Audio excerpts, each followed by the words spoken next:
Climate change is taking a toll on Tanzania's economy. At this year's COP29 Climate Summit, the East African government announced that approximately $19.3 billion will be required to implement plans to reduce greenhouse gas emissions by 2030. So far, only about $500 million have been received, necessitating use of our own internal resources at the expense of other development projects and increasing our debt burden, and this scenario is now the order of the day across Africa. According to the International Monetary Fund, Tanzania is the 45th most vulnerable country to climate change out of 182 nations assessed.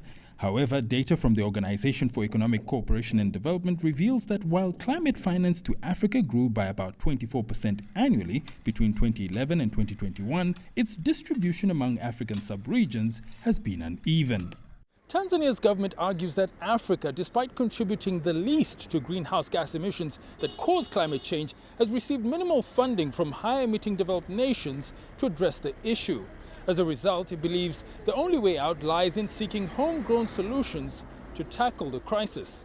One of the solutions the government is advocating is promoting clean cooking solutions in the country and across the African continent. Central to Tanzania's own commitment is delivering on our recent launched 10-year Clean Cooking National Strategy, which aims to ensure that 80% of Tanzanians use clean cooking solutions by the year 2034.